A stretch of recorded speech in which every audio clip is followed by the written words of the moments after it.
Alléluia, Alléluia, Alléluia. Ngai ndeko na bino prophète Samuel Nzambe o nyonso bayebinga balandaka ngai bipai na bipai bozali tikaki nkolo apambola bino messager ya Nzambe oyo apesi ba message kili na bipai na bipai nkolo azopesa biso ba message ya bana nkolo bipai nyonso ozwami pour te tokomi dans le temps de la fin de l'église et sengeli moto nyonso ami bongisama déjà nakati ya préparation ya enlèvement ya esprit oyo nkolo atindaki le jour de la Pentecôte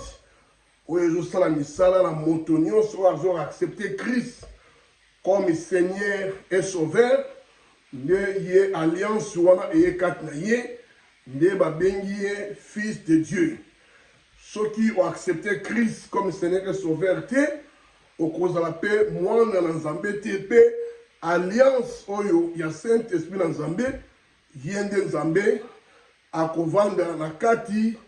ya nzoto na yo te po na yo nanu o accepté Christ te comme Seigneur et Sauveur. Yango lelo na ye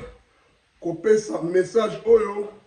dans le 6 décembre 2025 tokomi na tango à fin de l'année bien aimé dans le Seigneur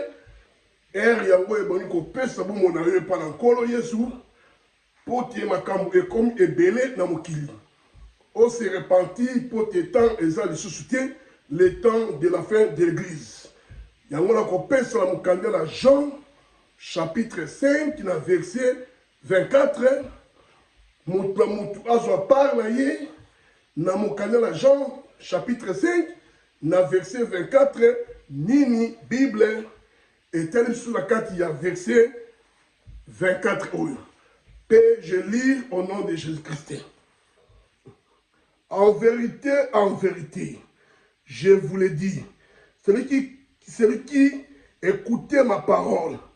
et qui croit à celui qui m'a envoyé à la vie éternelle et ne vient pas à jugement, mais il est passé de la mort à la vie. Alléluia, bande kolanga, alléluia. Nako bandela lisusu yango esengeli moto nyonso alandanga bien na mukanda na Jean chapitre 5 na verset 24. Je lis encore na kombo na Jésus-Christ au nom de Jésus-Christ. En vérité, je vous le dis, celui qui écoutait ma parole et qui croit à celui qui m'a envoyé à la vie éternelle ne vient pas à jugement, mais il est passé de la mort à la vie. Alléluia, alléluia, alléluia. Motonio sur la base ayoki verset o epesi biso na Jean chapitre 5 na verset 24. Motonio sayoki ndenge elobi. Bosolo na moto oyo akoyoka parole na ngai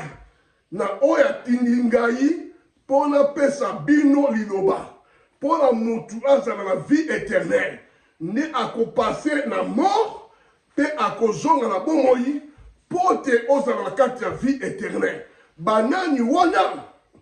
ezali yo to ezali intel nde tango ekoki kolo Yesu aforce yo te ata soki okondima ye te mais parole oyo yaki nango ya vie ya victoire bien aimé de le Seigneur et bongi o accepter parole pote yende ayaki na nzela ya Marie o babengi don de Dieu. L'esprit de Dieu c'est un don oyo kokota kati ya Marie aboti mwana pe mwana bakobenga ye fils de Dieu selon la chair na musuni. Mais en esprit, bien-aimé dans le Seigneur, azalaka nzambe. Yango moni ke soki okoyoka ete, mais ndima ta parole na ye, yo accepter comme Seigneur et Sauveur, o sali alliance na nzambe. Nde yo kobengama mwana na nzambe. Alors soki yo okondima ta yete, ndima ata parole, oyo Christ Jésus, ayaki nango kopesa biso nyonso na kati na mokili oyo. Et dans le monde déjà sauvé. Le monde qui est sauvé, bamwinda na ntango kala ezalaka te makambo ebele ezalaka te mais na ntango Christ ayaki apesi victoire sur la croix abi tout est accompli akufaki mpo na masumu na ngai na yo bien-aimé dans le Seigneur ata soki okondima ye te mais croix na parole oyo Christ azotalisa yo na oyo atindaki ye alors ebokaki aya lokola moto mpo abotama abima moto lokola ngai na yo mais azalaka esprit Yesu Christ azalaka Nzambe bien-aimé dans le Seigneur ndenge nazotalisa yo ata okokufa na nzoto mais okosekwa l'esprit na yo pardon âme oyo ekende kovanda epai na Nzambe kose repose yango nde ekoleka pas même na jugement ndenge Bible etalisi na mokanda na Jean chapitre 5 na verset 24 ekota yo na matoi pour comprendre ou préparer pour te tukomi na batangi moko makambo ebele le temps de la résurrection le temps de la fin de l'église c'est pour cela que toza kokende bien aimé soki tokiti na se kaka na Jean chapitre 5 na verset na biso 29 je lis au nom de Jésus-Christ ceux qui auront fait le bien en sortira pour la résurrection et à la vie. Ceux qui auront pratiqué le mal pour la résurrection et le jugement.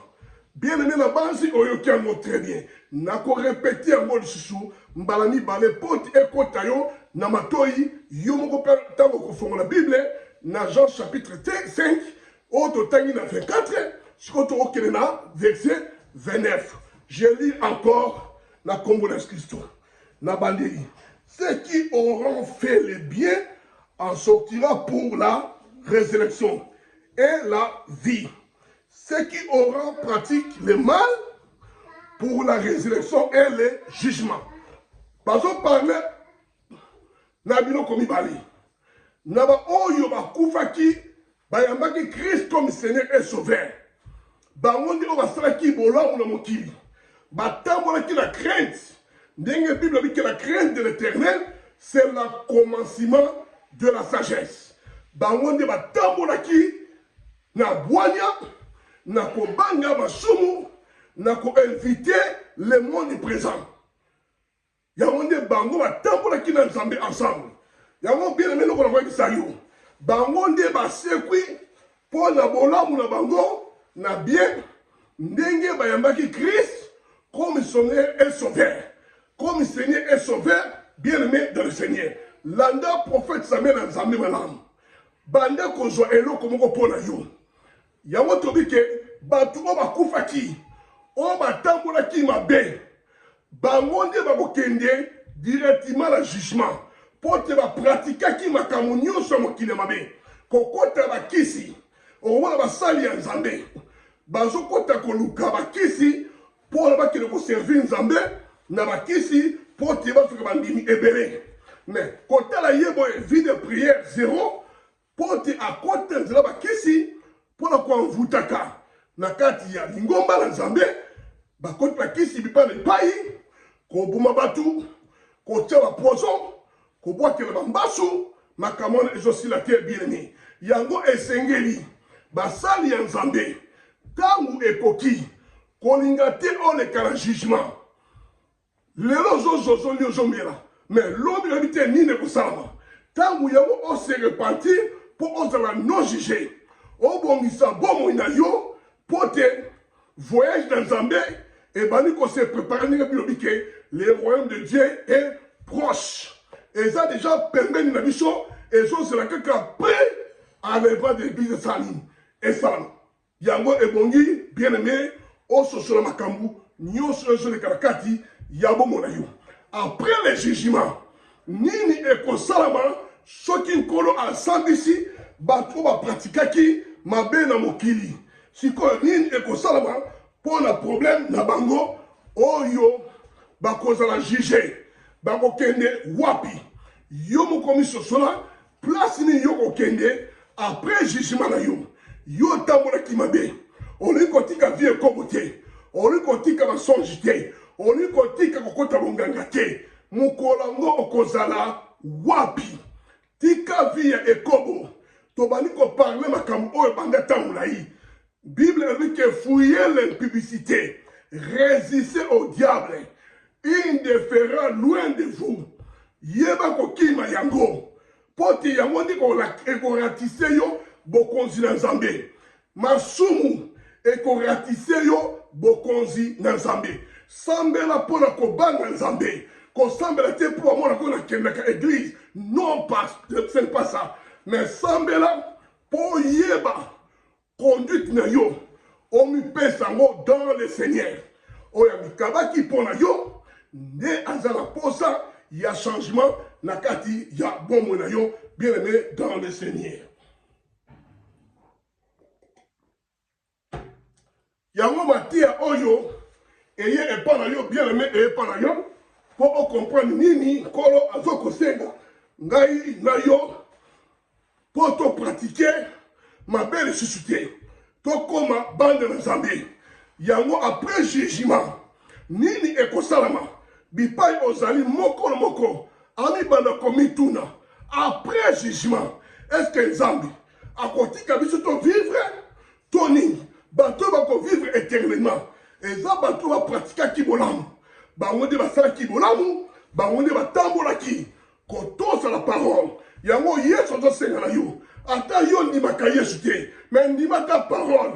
oyo yaki na kati ya mokili oyo esovaki yo ndima yango na kati ya bongo na yo. Atoko ndima Yesu te, pas de problème, mais la Bible dit celui qui parlera contre le Saint-Esprit n'est pas de pardon. Yango il a dit sur le bien-aimé yo moto mibraka pona molimo ya Nzambe ya Nzambe ekozala na pardon ti attention ntango yango mi préparé nde okomona bolamu na Nzambe tambola malamu pozala non jugé après le jugement toba na komitu na biso nyonso après jugement nini eko salama nde konangai pote yo masumu ezosila te changer pote royaume ya Nzambe ndenge to parler et comme déjà pembeni le temps de la fin de l'église et bongi omi sosola yo moko lango ngai na kozala to na kozala te na kokota to na kokota te. C'est vraiment Nzambe a juger tout le monde ndenge jugement zo sala mokili mutayibi mutabomi bake ba juger bakangi akoti prison mais prison akoti wana après cela to ba condamné à mort mais tant muta kokufa siko sala ki mabe jugement na kozala ndenge ne bankolo et puis bato ko juger ba mokili bango pe soki batambola ki mabe bakozala simplement juger tant bakokufa bakosekwa bokozala wapi bien aimé dans le Seigneur montono sasonanda prophète Samuel Nzambe ayoka message profond au Nzambe apesiso il y a le temps de la fin de l'église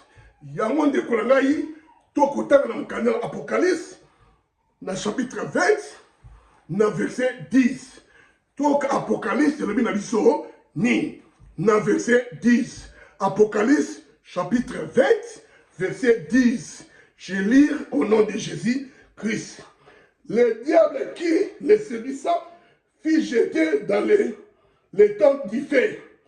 et souffre où sont les bêtés et les faux prophètes et ils sortiront tourmentés pour jour et nuit au siècle des siècles. Na bandeli yango pour comprendre bien le sous-sous. To bandeli yango pour te nini et biso na Apocalypse. Le diable qui les séduit fit jeter dans les temps du feu et de soufre où sont les bêtés et les faux prophètes et ils sortiront tourmentés jour et nuit au siècle des siècles. Bien aimé le Seigneur, na base temps où yomoko okotanga yango na Apocalypse dans chapitre 20 na verset 10 oko comprendre nini eyebisi yo après le jugement tangu Nzambe akosambisa mokili nde bato wana bakokende na moto na diable nde bapete nyonso ya ye nde bakokende na boto bango nyonso na les faux prophètes bato babebisaki misala na nzambe bato bakotaki bonganga bato bayebaki kosimba bonzambe te azalaki affermi akomi presse ya koluka mbongo ya kosala makambo ya lingi nde aki kokotela nzela mabe et c'est pour cela que ekozala pasi na moto oyo azobebisa misala ya Saint-Esprit oyo ayaki kopesa biso na mokili bien aimé dans le Seigneur kokende église te mpo bamona oyo kokende église mais mikende église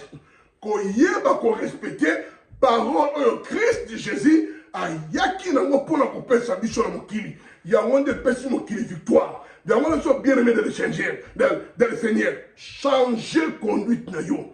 sambela tika kotonga bato tika kolanda babétise apamaka pamba na mokili mpo te yo kotikala jugement eza très grave jugement eza très grave bien de la Seigneur après jugement ndenge Bible telle sur l'Apocalypse chapitre 20 na verset 10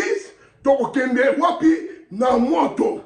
kolinga tokende na moto profiter na premier voyage pour premier voyage eza na esengo ya kimia et le deuxième voyage kufa ekozala lisusu te wana entre Christ akomi korégner mais liwe ekozala te okompense na badifficulté baproblème kobeta yo mpo ozwa quelque chose après enlèvement de l'église makambo mosusu ekotikala wana église okende kovivre 1000 ans ndenge bible telle so mokolo na apocalypse alors temps ya changement yango oyo bien aimé mpo na bongo na yo yeba kosimba bonzambe kati na yo tika kotonga batu koloba makambo ya pamba na mokili mpo te okorate voyage bien aimé dans le Seigneur Zambe aza kosenga bosenga ya changement na vie na yo dans le temps de la fin de l'église tangu ekoki bien aimé simba bozambe mpo te nkolo aza na bosenga na yo yo moto ozosala bato mabe yeba yango kokota lipai okotika malédiction na bana na yo na bana bakoko na yo koko na bakoko na yo bakopase na problème wana mpo yo otabolaki mabe obebisaki nyonso après jugement na yo bakotya wapi na moto osekre de sekre libela na libela moyen obima lisusu eza te misosola comprendre message oyo ndeko prophète Samuel aya kopesa bino na mokolo le 6 décembre 2025 mutu nyonso asimba pala na ye